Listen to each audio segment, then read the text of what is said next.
Xo'sh, o'zi asli etifon hosilga hosil qo'shadimi?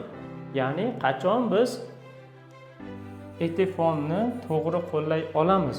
Etifon sepishdan oldin siz o'simligingizni ichki jihatdan aynan u preparatni sepishga tayyor holatga keltirishingiz kerak bo'ladi.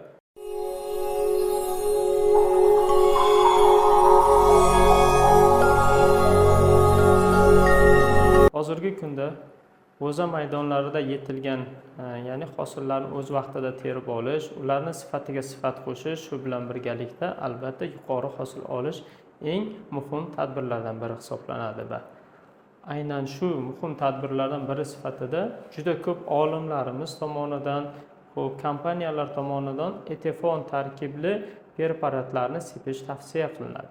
Xo'sh, o'zi asli etifon hosilga hosil qo'shadimi? Qaysi vaqtda qo'llagan ma'qul va qanday vaqtda qo'llanganda etifon zarar emas, balki foyda sifatida foydalanish mumkin bo'ladi. Bu yilgi paxta mavsumida ob-havoning ma'lum darajada o'zgarish sababli ayrim joylar dala maydonlari, ko'p ko'chatlar olish qiyinchilik tug'dirilib, natijada buzib qayta ekildi. Shuning uchun ham hosil har xil shaklda shakllangan. Ya'ni bitta maydonda o'zidagi hosil elementlari, hosil sonlari har xil va bu ham o'z-o'zidan aynan bu hosilni sifatli yig'ishtirib olishda bir qancha muammolarga sabab bo'ladi. Hozirgi kundagi, ya'ni yetilgan hosillarni tezroq yetiltirib olish maqsadida etifon preparatlari tavsiya etilyapti. Lekin etifonni sepishdan oldin siz o'simligingizda aynan etifon preparatlari berilishi uchun kerak bo'lgan tarkibdagi oziqa bilan ta'minlaganmisiz? Hosil elementlaringiz aynan biologik jihatdan yetilganmi? Mana shu jihatlarni albatta hisobga olish kerak bo'ladi. Ko'rib turganingizdek, bu asosan etifonning asosiy formulasi hisoblanadi. Ya'ni mana bu yerda ko'rib turibsiz. 2 xlor etil hisoblanadi asosiy radikal va bu etifon tarkibida xlorid hamda o'rta fosfat kislota anioni va shu bilan birgalikda etilin radikali bo'ladi. Bu o'simlikka sepilganda barg og'izchasi orqali o'simlik tanasiga kirib boradi va unda nima jarayon kechadi?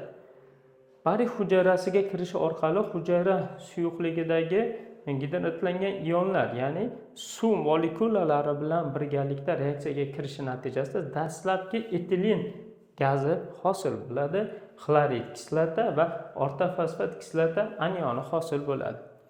Aynan bu jarayonda o'simlikka sepilganda 1-2 kun oralig'ida etilin gazining hosil bo'lishi bu o'simlik tomonidan uning xlorofillarini parchalovchi fermentlar, ya'ni pishish gormonini hosil qiluvchi poligalakturonaza fermentini sintezini boshqarishdan darak beradi. Ya'ni etilin gormoni mana barg orqali kirganda,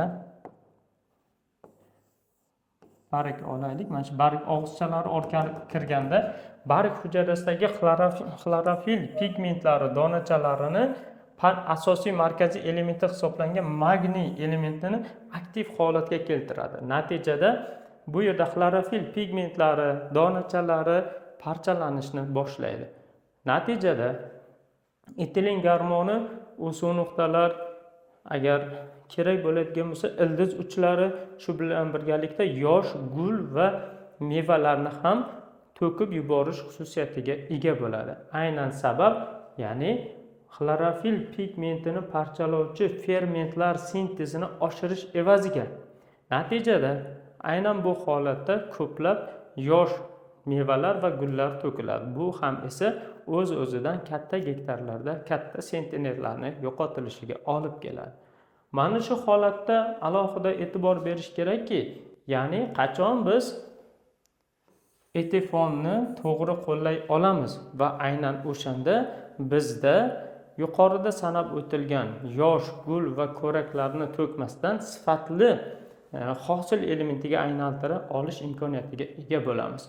Aynan xlorofil pigmentlarini parchalanishdan va ular natijasida hosil bo'ladigan oziq moddalarni hosil elementlari tomon yo'naltiriladigan kerakli oziqa bilan o'simlikni etefon sepishdan oldin bir hafta 10 kun oralig'ida oldin ishlov berib qo'yilsa, unda siz sepgan etefon hosilga hosil har bir chanoqdagi og'irlikni oshirib beradi. Sababi xlorofil pigmenti parchalanishi natijasida hosil bo'ladigan oziqa moddalar va o'simlik bargida to'plangan, tana qismida to'plangan oziqa moddalar to'g'ridan to'g'ri hosil elementi tomon yo'naladi. Aynan bu usulda ko'pincha biz Aminosid kompaniyasi tomonidan ana shu jarayonlarni to'liq hisobga olgan holatda bir necha yillik tajribalar asosida Aminosid monobraz preparatini taklif etamiz. Aynan Aminosid monobraz preparatimiz bu funksiyada o'simlik holatiga qarab 3 marotaba qo'llashingiz mumkin. Dastlabki generatsiya holatida va shu bilan birgalikda eng aktiv oxirgi holat hisoblangan bizda etefon sepilish holatidan bir hafta 10 kun oldin. Aynan bir hafta 10 kun oldin sepilganda o'simlik tarkibidagi, ya'ni xlorofil pigmentlar yoki tashqi stresslar natijasida o'simlikda to'planadigan stresslarni oldini oladi. Shu bilan birgalikda o'simlik hujayra tanasidagi hujayra osmotik bosim harakatini tezlashtirib beruvchi ionlar bilan to'yintiradi. Bu esa o'z-o'zidan bargda va tanada to'plangan oziqa moddalarni etefon preparati orqali parchalanishida hosil bo'lgan har bir oziqani hosil elementi tomonga yo'nalishida, tashilishida eng asosiy vazifalarni beradi. Va shu holatda sepilganda 15-20-25 kunlik yosh hosil elementlarimiz va shu bilan birgalikda gullarimiz ham sifatli meva, ya'ni hosil elementiga aylanadi va shu bilan birgalikda to'yinadi. Bu holat sizda kechki ekilgan paxtalarda ham, erta ekilgan paxtalarda ham aynan hosil elementlari, yosh navda va gul va mevalarni to'kilishini 75-80% gacha saqlab qoladi va oldin yetilgan hosil elementlarning esa og'irligiga ijobiy ta'sir ko'rsatib beradi. Shuning uchun ham albatta etefon sepishdan oldin siz o'simligingizni ichki jihatdan aynan u preparatni sepishga tayyor holatga keltirishingiz kerak bo'ladi. Mana shu holatda siz etefondan kutilgandan ham ko'proq foyda ko'rishingiz mumkin bo'ladi. Unutmang, har bir gram har bir katta hududda juda katta sentnerga olib keladi. Bundan ham qiziqarli va to'liqroq ma'lumotlarni olish uchun o'simliklar tanasida kechadigan fiziologik jarayonlarni aniq va aniq ma'lumotlar asosida, ilmiy tajribalar asosidagi kechadigan har bir jarayonni bilmoqchi bo'lsangiz, Aminosid kanaliga a'zo bo'ling. Bizni YouTube, Instagram, Telegram kanallarimizda kuzatishingiz mumkin. Bizni kuzatishda davom eting. Hali eng qiziqarli ma'lumotlar oldinda.